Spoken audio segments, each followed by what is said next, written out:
দর্শক, হঠাৎ করে ওই দিন শর্ট টাইমে আওয়ামী লীগ নিষিদ্ধের দাবিতে সারা বাংলাদেশে এরকম উত্তেজনা সৃষ্টি করার পেছনের আসল উদ্দেশ্য কী? অনেকে এর পেছনে অন্য কোনো উদ্দেশ্য খুঁজে পাওয়ার চেষ্টা করছেন, আশঙ্কা করছেন যে রাখাইনে যে করিডর দেওয়ার সিদ্ধান্ত নীতিগতভাবে সরকার নিয়েছে সেটিকে বাস্তবায়ন করার জন্যই সম্ভবত এরকম একটি উত্তেজনা সৃষ্টি করে মানুষের দৃষ্টিকে অন্যদিকে ডাইভার্ট করতে এই উত্তেজনা সৃষ্টি। যেটিই হোক, বাংলাদেশের মানুষের দৃষ্টি অন্যদিকে ডাইভার্ট করার জন্য এইটি সৃষ্টি করা হোক আর না হোক, আন্তর্জাতিক বিশ্ব কিংবা আমরা যদি বলি যে এর সঙ্গে স্বার্থ সংশ্লিষ্ট যে রাষ্ট্রগুলো রয়েছে, বিশেষ করে চীন, ভারত, রাশিয়া, তাদের দৃষ্টিকে অন্যদিকে সরানো যাবে। এবং আপনারা নিশ্চয়ই খেয়াল করেছেন যে মোটামুটি নীরবতা ভেঙে চীন মুখ খুলতে শুরু করেছে করিডোর ইস্যুতে। গত বৃহস্পতিবার রাজধানীতে একটি অনুষ্ঠানে চীনের রাষ্ট্রদূত ইয়াও ওয়েন খুব প্রকাশ্যে কিছু না বললেও বিষয়টি যে কতটা ভয়ঙ্কর দিকে যেতে পারে তার ইঙ্গিত দিয়েছেন। তিনি যুক্তরাষ্ট্রকে ইঙ্গিত করে কথা বলেছেন। তিনি রোহিঙ্গা ইস্যুতে পশ্চিমা বিশ্ব কি করছে, কি করতে চাইছে তারও ইঙ্গিত দেওয়ার চেষ্টা করেছেন, যদিও চীনের ভূমিকা সম্পর্কেও আমরা জানি রোহিঙ্গা ইস্যুতে। সাংবাদিকদের প্রশ্নের জবাবে চীনের রাষ্ট্রদূত বলছেন, করিডোর ইস্যুতে শব্দ দুটো উচ্চারণ করে আবারও তিনি বলছেন, তথাকথিত করিডোরের ক্ষেত্রে আমার বলা উচিত চীন এতে জড়িত নয়। আমার কাছে মনে হচ্ছে এটি জাতিসংঘের সংস্থাগুলোর একটি উদ্যোগ। তবে আবারও তিনি বলছেন, তবে চীন এতে জড়িত নয়।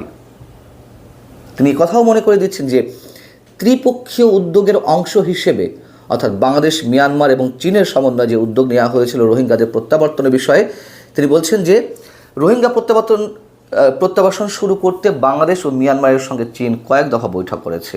সহস্রাধিক রোহিঙ্গাকে ফেরত পাঠাতে 2023 সালে একটি উদ্যোগ শুরু হয়, কিন্তু এ চেষ্টা ব্যর্থ হয়। পরে উদ্যোগটি স্থগিত করা হয়। তার মানে তিনি বলছেন যে চীনকে পাশ কাটিয়ে কিছু করা সম্ভব নয়, এটিই বাস্তবতা। রোহিঙ্গাদের প্রত্যাবাসনের ক্ষেত্রে এটিও সত্য কথা, চীনের সদিচ্ছা ছিল না বিধায় রোহিঙ্গা প্রত্যাবাসন সম্ভব হয়নি। কিন্তু তাই বলে এটিও সম্ভব নয় যে চীনকে পাশ কাটিয়ে অন্য কারোর সাথে যোগাযোগ রক্ষা করে রোহিঙ্গা প্রত্যাবাসন খুব সহজ হবে, যেটি আমাদের সরকার বা আমাদের জাতীয় নিরাপত্তা উপদেষ্টা যা ভাবার চেষ্টা করছেন বা যা বোঝানোর চেষ্টা করছেন সেটি আসলেই সম্ভব। আমি সে বিষয়ে পরে আসছি যে চীনের সাহায্য ছাড়া কেন সম্ভব নয়। ইয়াং ওয়েন আরও বলছেন, মিয়ানমারের রাখাইনে দেশটির সেনাবাহিনী ও সশস্ত্র গোষ্ঠী আরাকান আর্মির মধ্যে চলমান সংঘাত থামাতে চীন শান্তি আলোচনার উদ্যোগ নেয়।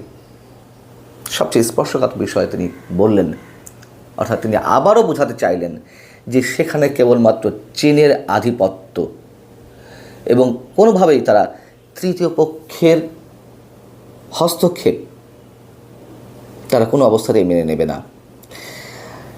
বিষয়টি হচ্ছে যে এই রাখাইনে যেখানে আরাকান আর্মিরা দখলে নিয়েছে, যেখান থেকে বাস্তুচ্যুত হয়ে লাখ লাখ রোহিঙ্গা গোষ্ঠীর মানুষ আমাদের দেশে আশ্রয় নিয়েছেন, সেই রাখাইনে শুধুমাত্র বন্দরের জন্য বিনিয়োগ করা রয়েছে যে কায়েকপায়ু গভীর সমুদ্র বন্দর, যেটার সঙ্গে চীনের বেল্ট অ্যান্ড রোড ইনিশিয়েটিভ যেটি সরাসরি যুক্ত করা হচ্ছে, সেখানে 900 কোটি মার্কিন ডলার বিনিয়োগ করা এবং সমুদ্রের কাছাকাছি, বন্দরের কাছাকাছি একটি বিশেষ অর্থনৈতিক অঞ্চল গড়ে তুলছে চীন শুরু থেকেই চাইছে যে এই এলাকা রাখাইন মুক্ত হোক, জনশূন্য হয়ে উঠুক, তার ব্যবসা বাণিজ্য করতে সহজ হবে। যার কারণে এটি তো আমরা জানি, হয়তো অনেকেই মনে করতে পারছেন না যে চীনের সহযোগিতায় সামরিক মিয়ানমারের সামরিক বাহিনীর অত্যাচার নির্যাতনের প্রথমে রোহিঙ্গারা চলে আসতে শুরু করে 2017 সালের কথা আমি বলছি। আর এখন সেই আরাকান আর্মির এবং আরসার অত্যাচারে আবার নতুন করে রোহিঙ্গা তারা আমাদের এখানে ঢুকছেন। সেই চীন কোনো অবস্থাতেই অন্য কোনো দেশের ইনভলভমেন্ট তারা সহ্য করবে, বিশেষ করে যুক্তরাষ্ট্র। আর যুক্তরাষ্ট্র কী চাইছে সেটাও তো আমরা জানি, অনেক আলোচনা হয়েছে। রোহিঙ্গা প্রত্যাবর্তন বিষয়ে চীনের রাষ্ট্রদূত আরও যে মন্তব্য করেছেন, আরও সবাইকে জড়িয়ে তিনি বলছেন, কক্সবাজারের ক্যাম্পে যুক্ত পশ্চিমা দেশ ও বিভিন্ন আন্তর্জাতিক সংস্থা সহ বিভিন্ন অংশীজনের ভূমিকার বিষয়েও প্রশ্ন রয়েছে। এই অংশীজনদের অনেকে চায় না রোহিঙ্গারা ফেরত যাক। বিষয় হচ্ছে যে এর চেয়ে আর স্পষ্ট করার দরকার নেই। যেটি বলছিলাম যে কিয়ামত নেমে আসবে, সরকার যদি এটি বাস্তবায়ন করতে চায়, মিয়ানমারকে তো আর করিডোর দেওয়ার উদ্দেশ্য নয়, রাখাইনের উদ্দেশ্যে। এই করিডোর তো যুক্তরাষ্ট্রকে দেওয়া হবে। চারিদিক থেকে সেটি আলোচনা হচ্ছে এবং মাধ্যম হিসেবে কাজ করছে জাতিসংঘ, যেটি সবসময় হয়, সব জায়গায় হয়ে থাকে। তিনি যে পশ্চিমা বিশ্বকে টার্গেট করলেন, বাংলাদেশের বর্তমানের যে অন্তর্বর্তী সরকার, সেই সরকারের সঙ্গে যে ওয়েস্টার্ন কানেকশন, এটি আমরা অনেকে বুঝতে না পারলেও যাদের বোঝার কথা তারা তো ঠিকই বুঝতে পারছে।